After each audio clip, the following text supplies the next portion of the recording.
$0 to $230,000 in less than 1 month, in less than 30 days on my branded e-commerce store. Let's get into it.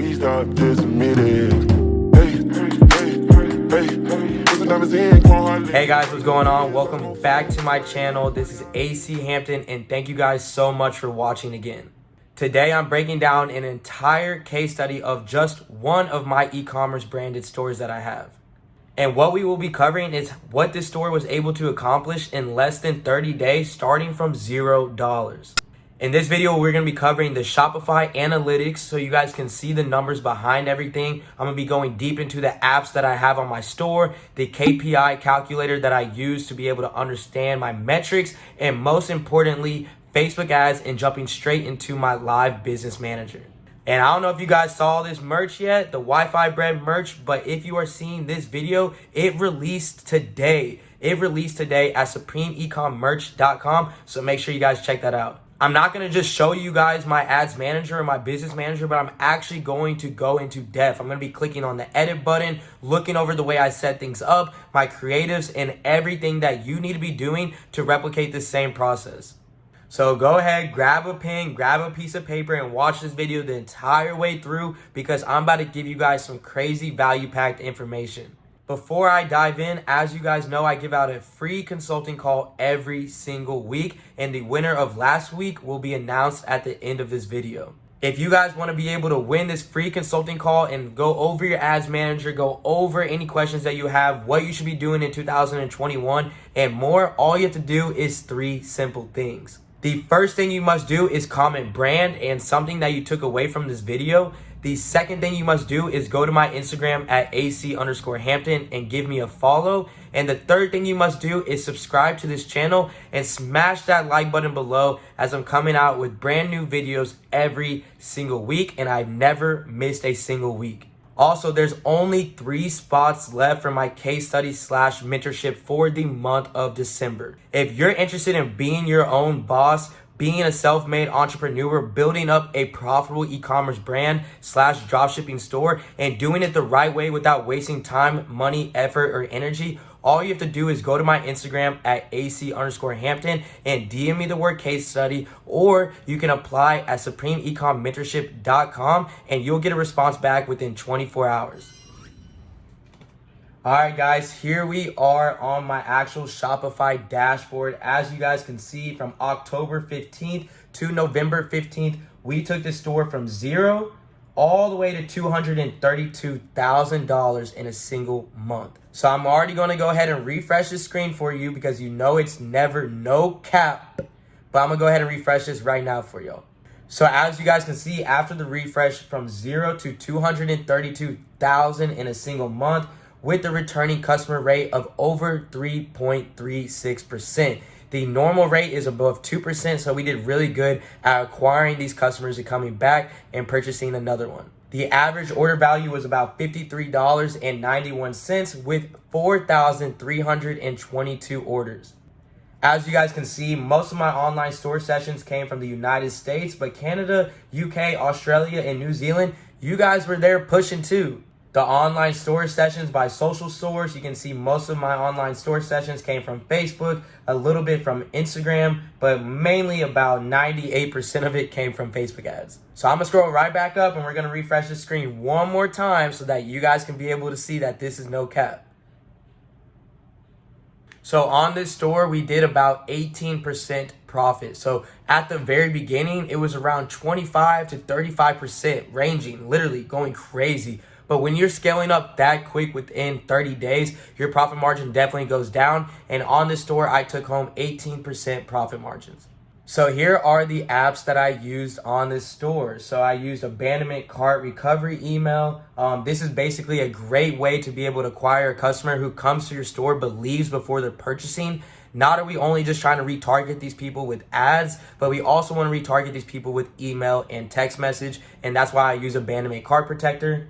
Of course, Ally reviews, because I want to make sure that I'm having great, strong reviews on this product. Auto currency switcher, so anyone coming from New Zealand, Australia, Canada, the United Kingdom, and any of these other countries, they're going to be able to come straight to my website and not do any work at all because the currency's already automatically switched to what they are going to be paying in. I then have Dye and Exomi. This is, I don't even know if I said that right or not, but this is for my supplier to completely automate my store. And if you guys are in the Supreme family, I will be giving you guys my private supplier. So make sure to DM me the word supplier on Instagram if you are in my Supreme family, and I'll go ahead and send my private supplier to completely automate your store just like mine. Then I have Disable Right Click because it was going crazy and I didn't want competition to take anything. We have discounted pricing to be able to increase my average order value. Frequently bought together to increase my average order value. Of course, Oberlo, SMS bump. So not am I just reaching out to people with email,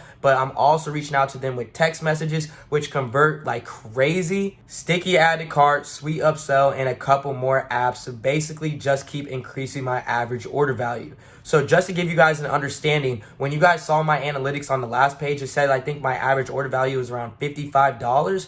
Mind you, I was selling this product for $42. So from $42 to $55, I was constantly pushing upsells to be able to get this number higher, and you guys should be able to do the same. So I just want to be able to show you guys the ad that I was running. I'm not going to show the exact ad because I might be doing something with this within the next couple of weeks. But just to give you an understanding of what to expect when you are doing these high of numbers. So here we are on just one of my advertisements. This is just one. Mind you, I do a lot of creative testing. I have a lot of retargeting stuff going around, but this is just one of my ads. So as you guys can see, this ad got over 66,000 likes, over 39,000 comments, and over 49,000 shares. And every single one of them got replied back to. So another huge factor of why my e-commerce brand did so well is because I have great customer service in place. I know that I cannot reply back to all these people, but I know that all these people need to get replied back to. So what I did was I hired a VA to control all of these comments, and every single one of these people got replied back to. All 39,000 people got replied back to, and that's why my customer rating and my return customer rate was so high. So I just want you guys to understand what to expect. This is a case study. I want you to understand what's going to happen when you're doing these big numbers, and just one of my advertisements had over 39,000 comments. So you just need to be able to expect what to come from it. And it's not just making sales, but keeping a great customer service rate to continue to sell and make profit from it. And mind you, let me just give you a little bit of a story on how this is a branded e-commerce store. So what ended up happening is I always start off with a general store. While I was running this on the general store, within 2 weeks, I already made over $30,000 in revenue. Yes, it was not the best, but I knew that this product had a lot of potential. So what I did, source a product to get even better shipping times because I knew there was a demand for it. I then created a niche focused store using this product and complementary upsells to increase my average order value so that this product could be the main focus of attention. Now, I did not build a one product or didn't build a niche store before I knew that this product was already validated. I allowed not my time to be wasted. And then once something was working, I now made a store around it. Does that make sense? If there's demand for it, you put in the extra work, you get better shipping times. After the demand is there, you then brand your product, you then bring it onto a niche focused store, and you focus on how you can continue to scale this up like I just did. So how was I even able to find this product? So I use a lot of SEO key terms and I incorporate that on AdSpy. So I was typing in all types of keywords to see what was working today. I ended up figuring out this was working, I think around October 1st. And then by October 15th, as you guys know, I moved it to the next store. And with AdSpy, only thing I was doing again was just not reinventing the wheel. I was looking at what had good demand on it, what actually was working for others, and how this could work for me. All I did was write out 3 pros, 3 cons, 3 more pros, 3 more cons, and seeing what I can do and if there's an opportunity for me to wipe out my competition. And the pros were weighing the cons out way too much. I then validated the product even more by recognizing the demand that the competitor had. I was looking at Google Trends to see if this was currently trending. I did every step of validation before I even decided to spend $1 on this. And if you guys want more information about validation or how I actually use AdSpy, I did drop a video right here about how this tool helped me reach $13,000 in a day. So make sure you guys go ahead and check that out because it goes into depth about basically what I'm talking about right now. All right, we are now here on my ads manager, and as you guys can tell, I did this the same way that I tell you guys to do all the time. I'm not preaching things that I'm not doing myself, and you guys shouldn't be learning from people who are not doing what you want to pursue in this world. So as you guys can see, the first campaign that I started off with was my cold audience interest testing. Very similar to what I tell you guys all the time. So what I started off with was 10 ad sets at $100 in a CBO. So this CBO was a $100 CBO, 10 different ad sets, putting the budget into what was performing the best. And you guys can see that right here, 10-15 cold audience interest testing. I spent over $21,000 testing out what was going to work for me. Now, that should just give you a better insight that after $400 of seeing what interest should work is not it. That's not it. After just $100, it's not it. I spent $21,000 just to figure out how I can be able to scale this up and figure out what are the best interests to go with it. So let's go ahead and dive in right into this cold audience testing. So as I scroll all the way down, as you guys can see, here are the first 10 interests: washing machine, dishwasher, cleaning, washing, housekeeping, laundry detergent. By now, you guys should have a clear understanding of the product that I was selling. Detergent, hand washing. So before I continue and go into the analytics about this, I want you guys to understand where I find these analytics from. So in my course and in my mentorship, I designed a KPI calculator. And what this KPI calculator allows you to do is understand your break-even cost per purchase, your break-even return on ad spend, your break-even add to cart, what you should be looking at for your profit margins, and more. As you guys can see right here, I was selling the product for around $47. My average cost of goods was about $12.08, and my profit target was 20%. So my break-even cost per purchase for this was $33 with a break-even return on ad spend of 1.39, and it will show you right here my profit target as well. So if I'm looking for 20% profit, it's going to be about 1.93 and $24 cost per purchase. Now, as I come back, a huge advantage of this calculator is, let's say I'm trying to do 25% profit.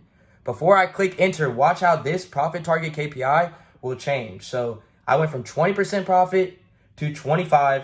Now you guys can see where this is transitioning to. So you will understand exactly the KPIs and the data that you should be focusing on to be able to make profit with every product you sell. So again, I knew my break-even return on ad spend on this was 1.39, and I knew that I did not let my cost per purchase go over $33. No, this is not about day 1, day 2, day 3. I don't give a shit about what these gurus try to tell you. It's about the data and the numbers that go behind it. So do not make decisions day 1, day 2, day 3. Make decisions off of the data and what the KPIs are telling you. So again, just on cold audience interest testing, this campaign had an overall return on ad spend of 1.62 after testing all of that. So do not think that testing is a bad thing. Testing is what makes you profitable. So I'm just going to go into day 1 so you guys can see what I was seeing on day 1. So this is October 15th through November 15th. I'm just going to go to October 15th. So as you guys could see, day 1, I spent $100 just like I recommend to you guys. So it's a $100 CBO with 10 different ad sets in it going towards 10 different interests. And here are the results. So day 1, I spent $100.92 with a return on ad spend of $255.93 with a break-even return on ad spend of 2.54. With a purchase return on ad spend of 2.54, mind you, my break even is 1.39, so I knew that this had potential. So again, I just did one interest. I named it after the interest. So this one was just washing. I started it at 10 a.m. All right, I'm gonna click into this and show you guys how I actually set up each ad as well. So I'm gonna go over here, click edit, and here we are on the screen where you are setting up your ad set and your ad sets. So washing was my interest. It had about 14 million potential reach of people. It was a purchase campaign because again, if we are not doing purchase campaign, we are not looking for purchases. I hear all the time again, what type of campaign should I start? Add to cart, view content. Should I warm up the pixel first? Listen to what I'm saying right now. If you're wanting purchases, you're going to have to look for purchases. So always, always, always run purchase campaigns when you are actually advertising on Facebook. Also, another thing that I forgot to mention is out of this $100 CBO, I was allowing it to have a $5 minimum spend on each individual interest. So basically what that means is if there is 10 interests with a $5 minimum spend, that comes out to $50 minimum that it's going to spend. And since my CBO is at $100, that means that I now have another $50 to spend, and then I'm allowing the data and my pixel to make the best decision to spend the money on what is going to give me my highest return. And that's what I did. So as we scroll down, you guys can see I tested out United States, New Zealand, Canada, United Kingdom, and Australia. I did 21 through 65. I used to do 18 through 65, but literally nobody from 18 to 21 is buying from me on any of the products I sell. So I always stick to about 21 through 65 now.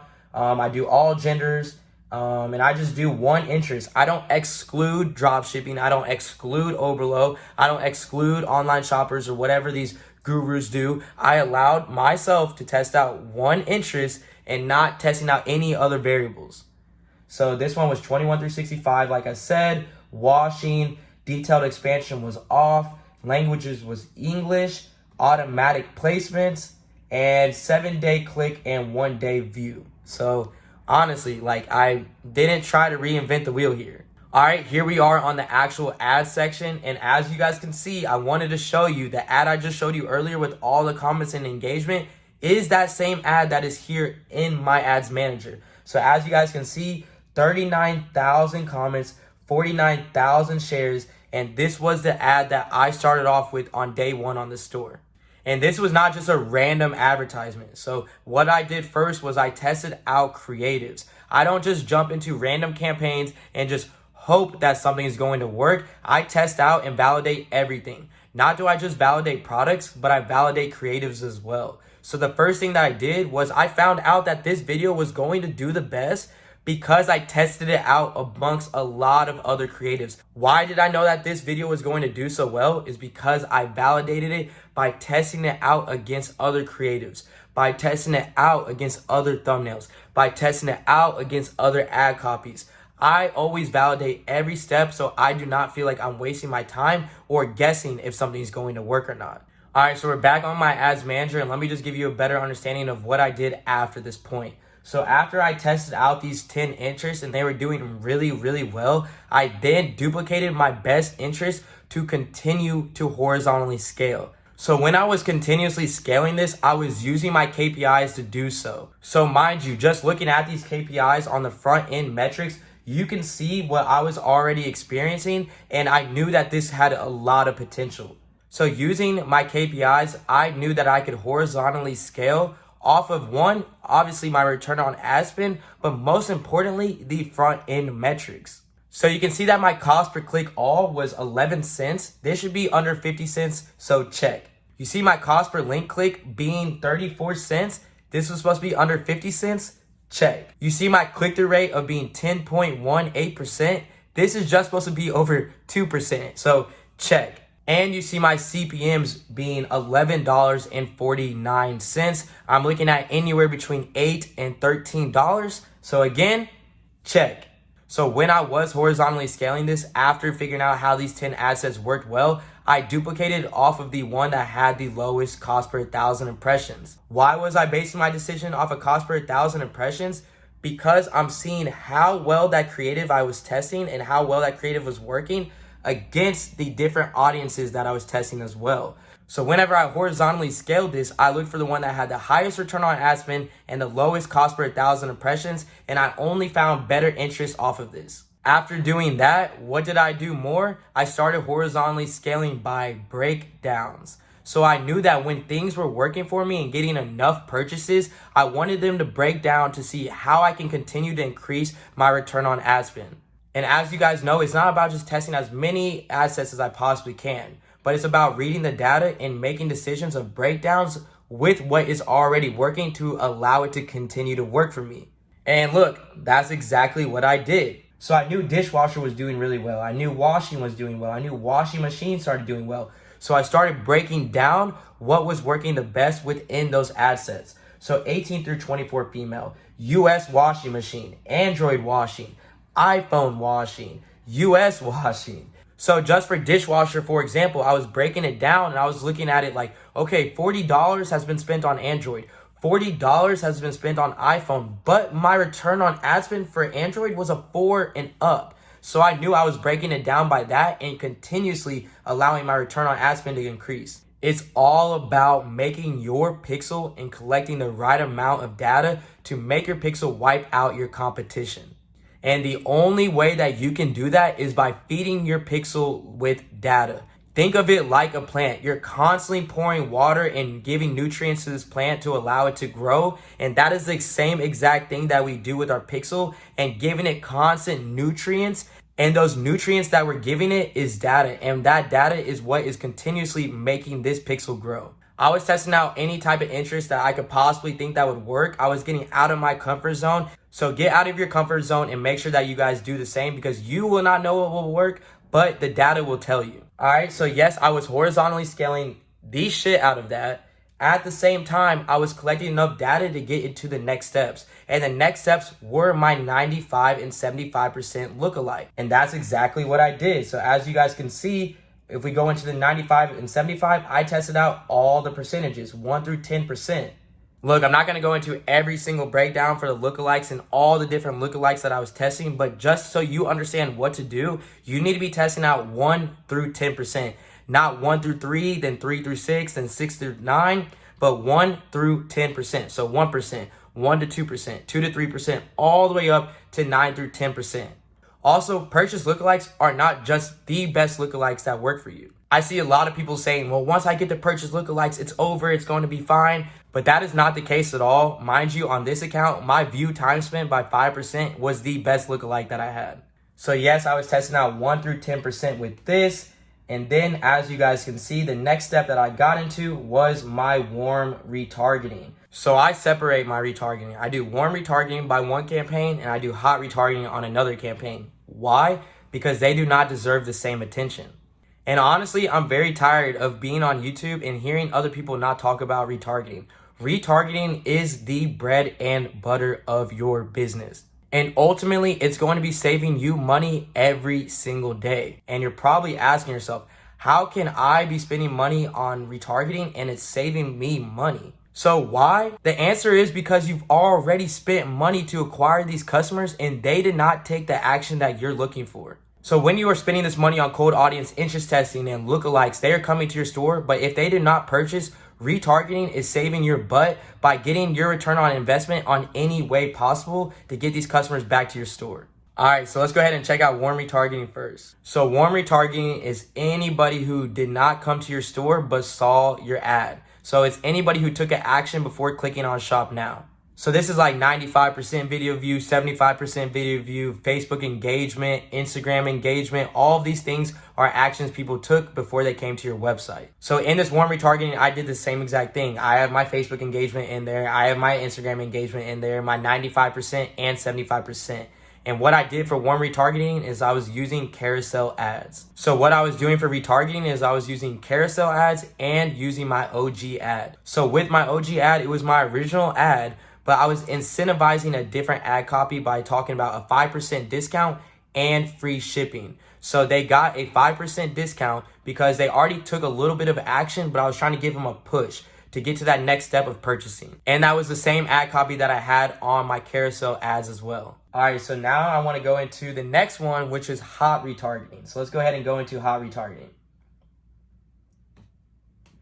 So before I go into hot retargeting, what hot retargeting consists of is anybody who took action on your store. So if they came to your website, they have now triggered this hot retargeting. So website visitors, add to cart, and anybody who did not purchase. So just to give you guys a better insight of what I mean by getting your money back, on hot retargeting alone, I spent $4,993 with a return of $9,457. So if I didn't do retargeting, I would have left $10,000 on the plate for just hot retargeting alone. So for this, I didn't use any video ads. Why? Because these customers already knew what the product were. They came to my website. They already know what the product does. So I was retargeting them with reviews and different types of picture ads so that they would come. But I wasn't just giving a 5% discount. I was giving a 10 to 15% discount because these people deserve it. If they came to my website, now they're at that step right before purchasing, I have to give them a bigger push. And mind you, I'm not just using random reviews. I'm not just using random pictures.